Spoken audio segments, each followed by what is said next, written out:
आइए दोस्तों, Python tutorial part 23 में लूप मतलब for loop and nested loop का यूज देखते हैं।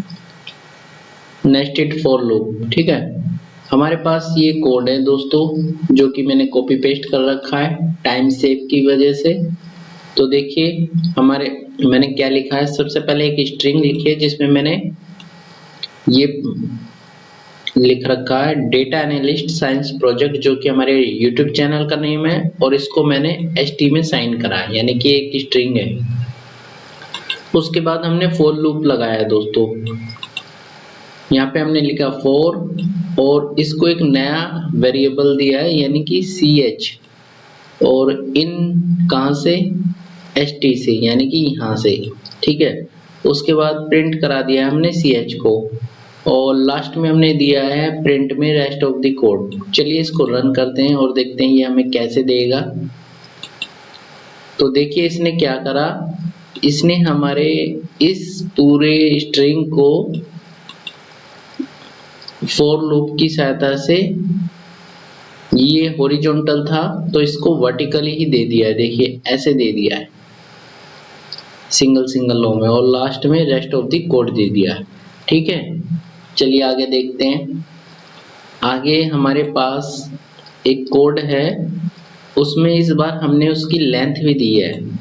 यहाँ पे हमने लेंथ दे दी है,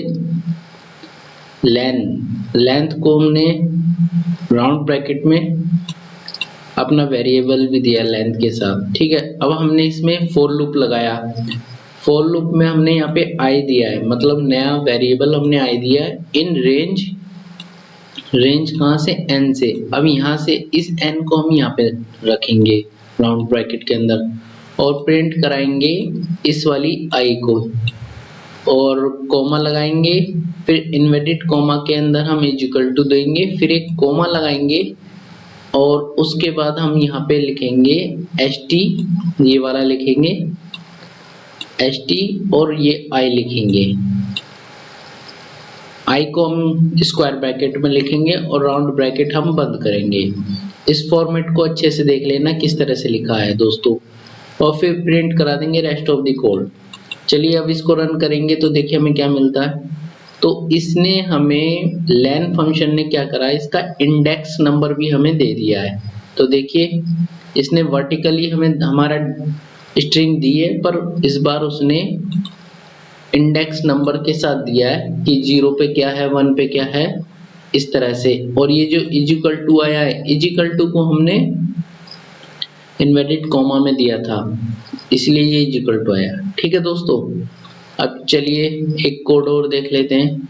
देखिए यहाँ पे हमने फॉर लूप विद रेंज लिखा है, ठीक है। फंक्शन हमारा है, यहाँ पे हमने रेंज 5 ली है, यानी कि ये देखिए।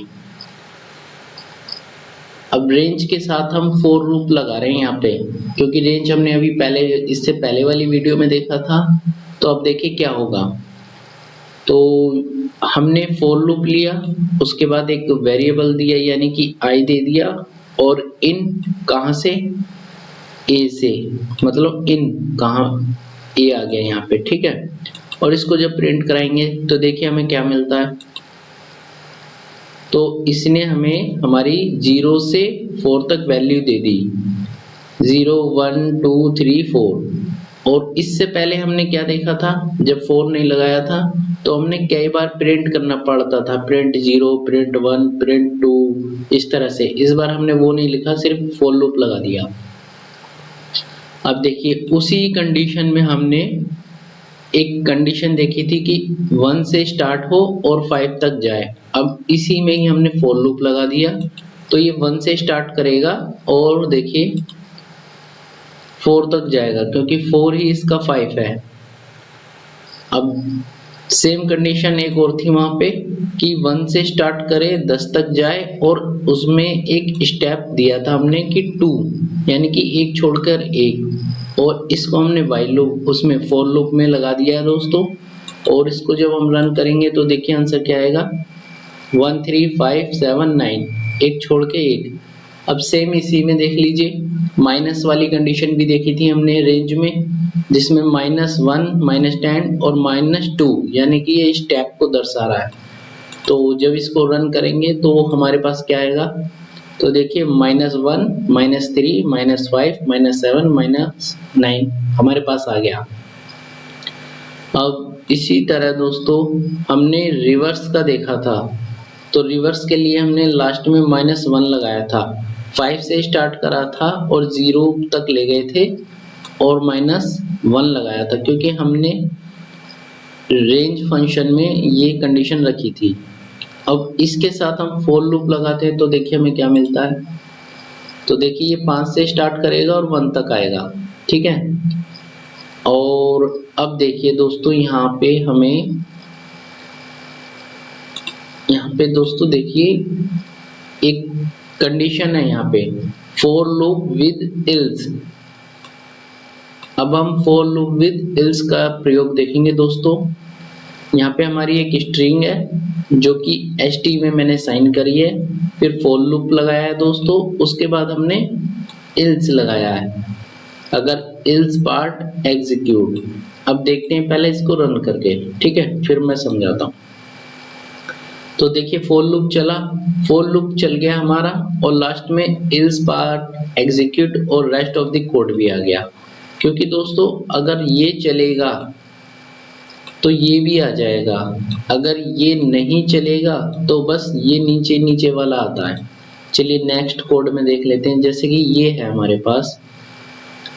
अब हमारे पास देख लीजिए ये कोड है, ठीक है, ये नेस्टेड फॉर लूप है दोस्तों, जैसे कि आप देख पा रहे हैं। अब क्या होगा, पहले फॉर लूप को हम 3 बार चलाएंगे, फिर प्रिंट कराएंगे आउटर लूप, ठीक है, और फिर इसके अंदर एक और लूप लगाया हमने फॉर लूप, जो 5 बार चलेगा, जो कि इनर लूप कहलाएगा और प्रिंट करेगा रेस्ट ऑफ द कोड। चलिए मैं इसको रन करके बताता हूँ।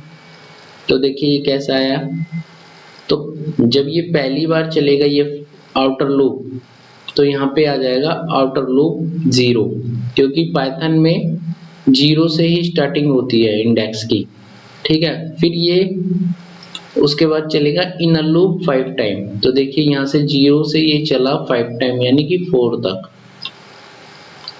फिर ये चलेगा आउटर लूप 1 बार और लास्ट फिर ये चलेंगे इनर चलेगा 4 बार, फिर आउटर लूप चलेगा 2 बार, फिर इनर चलेगा 4 बार, मतलब 5 बार, 5 तक 5 बार चलेगा और 4 आएगा, फिर लास्ट में रेस्ट ऑफ द कोड आ जाएगा दोस्तों। तो ये था हमारा, रेंज को भी हम लूप के जरिए, मतलब फॉर लूप और नेस्टेड लूप के जरिए भी हम यूज कर सकते हैं। ये काफी आसान है दोस्तों, बस प्रैक्टिस करने की देर है, आप प्रैक्टिस कीजिए और आपको आसानी से आ जाएगा, ठीक है दोस्तों, थैंक यू।